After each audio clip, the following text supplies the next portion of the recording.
At T-Mobile, our critical mission is providing unparalleled 5G coverage for when connectivity is mission critical. Introducing T-Priority, America's best 5G network experience for first responders, even in times of congestion. More capacity, faster speeds, better coverage. T-Priority from T-Mobile, built for tomorrow's emergencies, ready today. Discover more at t-priority.com. For qualifying organizations on eligible rate plans, coverage not available in some areas and may be impacted by emergencies. This episode is brought to you by Indeed. When your computer breaks, you don't wait for it to magically start working again. You fix the problem. So why wait to hire the people your company desperately needs? Use Indeed's sponsored jobs to hire top talent fast. And even better, you only pay for results. There's no need to wait. Speed up your hiring with a $75 sponsored job credit at Indeed.com/podcast. Terms and conditions apply.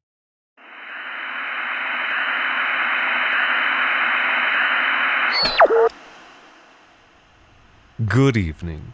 Tonight, you join me and my lantern in the dank depths of the Wrong Station Records Department, where we keep acres of filing cabinets. Within those cabinets, millions of files. Within those files, pages. Within those pages, words. Words detailing secrets no human was ever supposed to know. Words that are so horrifying they would make a person rip out their own tongue and beat themselves to death with it just to avoid accidentally speaking them out loud. And why are we down here? Because you monsters just couldn't leave well enough alone. Apparently, many years ago, our listeners discovered one of the Wrong Station's most horrifying secrets, that we are, via back channels, redacted contracts, black sites, and hidden passages, technically a part of the government. And in this capacity, we are also technically responsible for responding to information requests made through the Freedom of Information Act. Over the past few decades, we've allegedly received dozens of these putrid requests. Now, our government lawyers say we have to respond or face possible incarceration. 3 different lawyers have said this, even after I processed them. But before we go any further, I must ask, what good will all these morsels of information do for you? Why can't you just let us keep our meager secrets? We aren't hurting anyone besides our victims, and there's a strong chance you'll never be one. Ugh, alas. The die has been cast, the papers signed and dated. So, here it is, you jackals, you vultures, you rancid simpletons. Here are your responses to your properly filed FOIA requests. Now, let me see here. Yes. FOIA request number 679G. How many ghosts work at the Wrong Station? Already, you fool, you've fallen victim to one of the classic blunders. You assume that there are any ghosts working at the Wrong Station at all, when there are in fact 0. You mince-brained nincompoop, you absolute lummox. Oh, how trying to navigate our way from context can lead to such dizzying drops. Now, if you had asked how many ghouls work at the Wrong Station, then we'd have something to talk about. But in your utter ignorance, it seems the thought had not even crossed your mind. Very good. FOIA request 680G. How many ghouls work at the Wrong Station?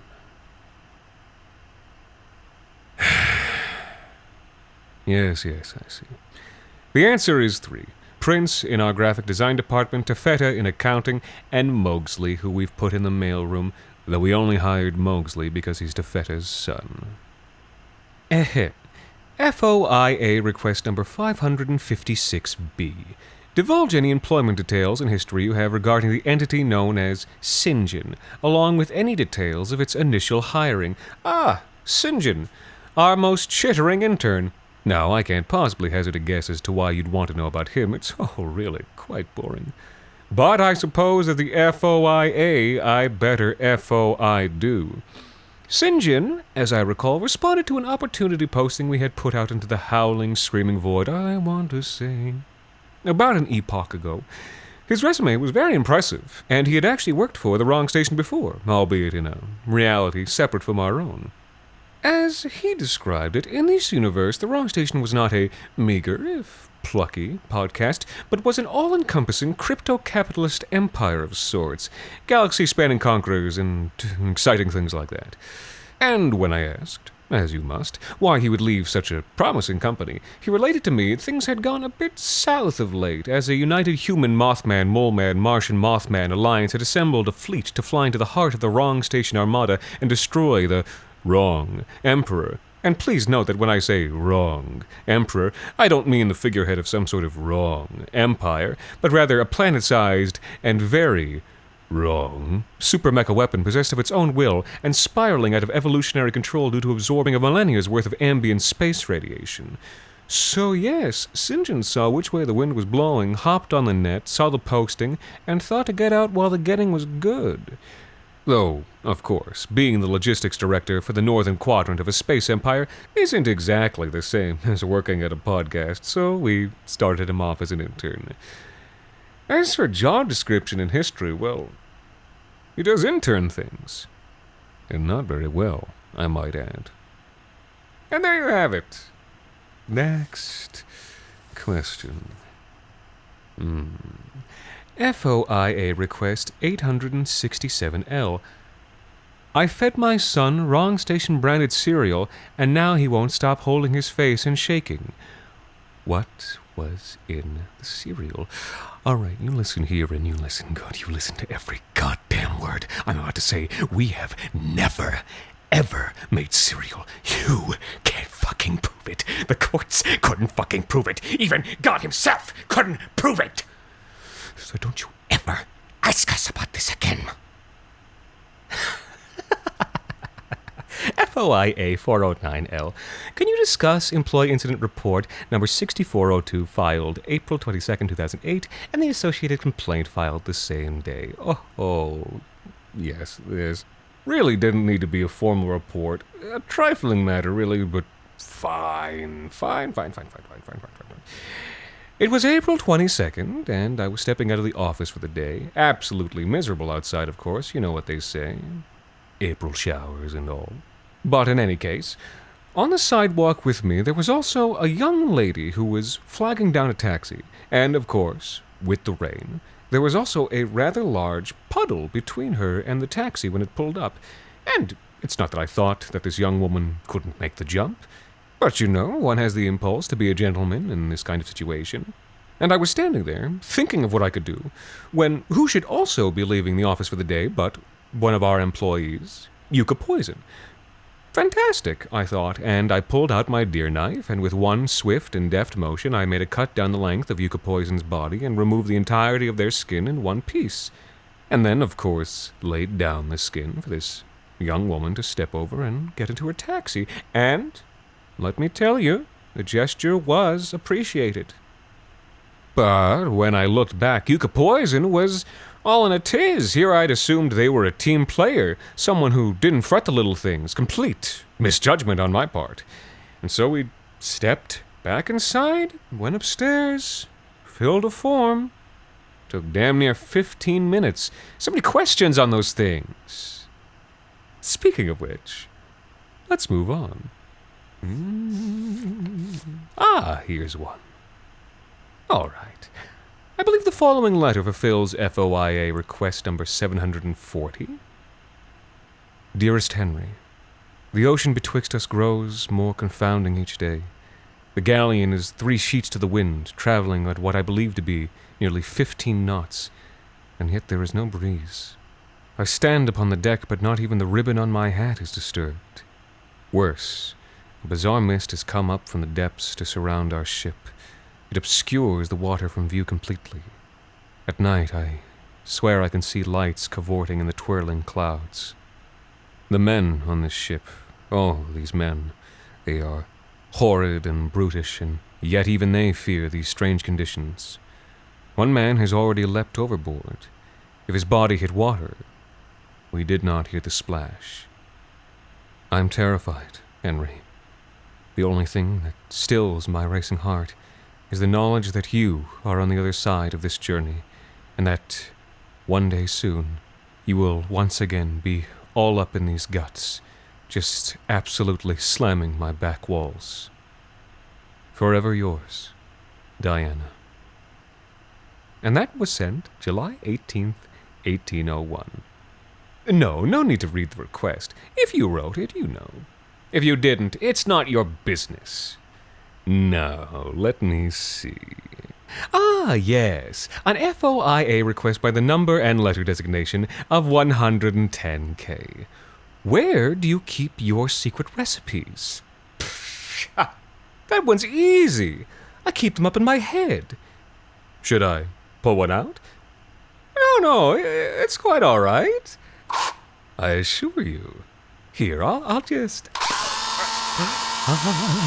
Oh, wait. Yes, let me just... I think we're, almost...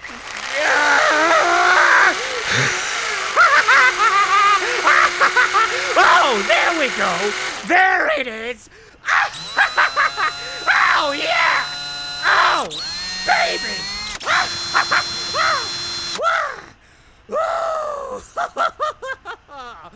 Oh.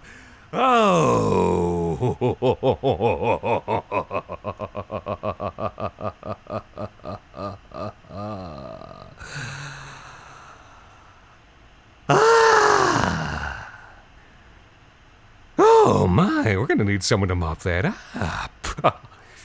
No, what did we pull? The wrong station's yogurt. Oh, that ought to be good. Ingredients: human. And there you have it. I could use a bit of yogurt right now to replenish all those fluids I just lost. And I'm not just talking about blood. But in any case, let's continue before I get to light edit. All right. FOIA number 9341. Where can I get another box of wrong station brand cereal? I cannot stress this enough. We have never had a cereal brand. Did we discuss it at some point? Yes, of course we did. We're a podcast. Of course we had a cereal deal. But did we ever actually execute our plan? Absolutely not. If you are currently eating wrong station branded cereal, please take a moment between bites to remind yourself that it is simply impossible. Hopefully that will take care of the problem. Ahem. FOIA request number 80909810809081091. Who is the man who haunts my dreams? You know the one. I'm sure you must. We call him the Galumphing Man, for he galumps about so sportingly, with his bag of heads and his polo player's mallet drenched in steaming gore. Who is this man? And of what is he a sign? His name is David. He works in IT. And I'll say it, even though nobody else has the guts. He cheats at cards. Next question. FOIA request number 80909810809081092. Please divulge all information pertinent to the subject of what happens when we die. What happens when we die? Or what happens when you die? File a more specific request. FOIA request number 8090981081092B. Both. Shit. Well, when we die, we, here at the wrong station, they send Mr. Chister down from level 11C, and he uses his miraculous engine to fill our empty bodies up with ghosts. And I know what I said earlier, but the ghosts aren't technically employees, they're independent contractors. After that, it's down into the sluices, where we're all ground up together with the shit of the world and the nasty excrement that comes out of God's big hole. After that, the boatmen scoop up some of our ghost slurry with wooden buckets on sticks and feed it to a giant bird. The bird craps essence into a spring-form mold, and several rat maidens boil it in a bag. After that, the molds pop back open, and out comes something that is functionally the same as us. That something signs a 3-month work-for-hire contract, and then it's back to the sluices in time for Thanksgiving. Save me a slice of cobbler. But when you die, you go to the county morgue. FOIA request number 3. Can you please explain this new hole? I don't know. Sometimes in life you get a new hole. Make the most of it, I say. But if you don't like it, sell it on the secondary market, like a collection of Magic the Gathering cards, or a haunted doll, or a haunted collection of Magic the Gathering cards. Use your ingenuity, for God's sakes. FOIA request number 76245. Are you conspiring with the curlers to take away ice time from hockey players at the local rink? I think this FOIA request was actually intended for Parks, Forestry, and Recreation. But the answer, as it turns out, is yes. First, we take ice time from the hockey players. Then we use cryptocurrency to destabilize global financial markets. And after that, well, let's just say we haven't gotten that far yet. But we're planning something to do with bees. Making bees heavier. And that's it. I think we'll end it there. After all, that's the last FOIA request we legally have to complete to avoid prosecution. I don't know about you, but I miss the days when governments were allowed to keep secrets. When you're forced to say things out loud to a public audience, it really takes away the mystique. And when you take away the mystique, you also lose out on the sexual intensity that pervades every fiber of a proper, debauched bureaucracy. Why, I remember in the 1920s, there was a senator who could stretch his legs all the way. But I digress. I'm sure you'd like to know more, but sadly your FOIA requests weren't imaginative enough. Better luck next time, I suppose. We'll return to our regular, or should I say, irregular, programming next week. Until then, good night. And where's my decaf? St. John, where's my decaf? Mowgli! Goddamn bugmen and ghouls can't get a fucking thing done around here. I'm gonna turn them into cereal.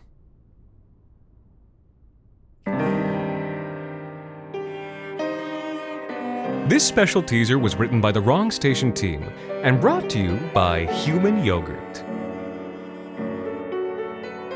The Wrong Station is made possible with the generous support of our listeners on Patreon. Thank you to Mark Christopher Cole, Wes Watson, Tales of the Raven, M. Zalewska, Joshua A. Foster, and a very special thanks to Yuka Poison. You can also support us by leaving a rating and review on iTunes, or wherever it is you listen to The Wrong Station.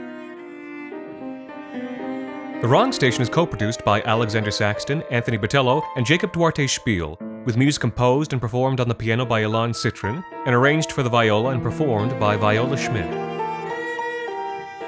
You can follow The Wrong Station on Twitter, Facebook, and Instagram, and email us at thewrongstation@gmail.com. And until next time, which is very soon, thank you for listening.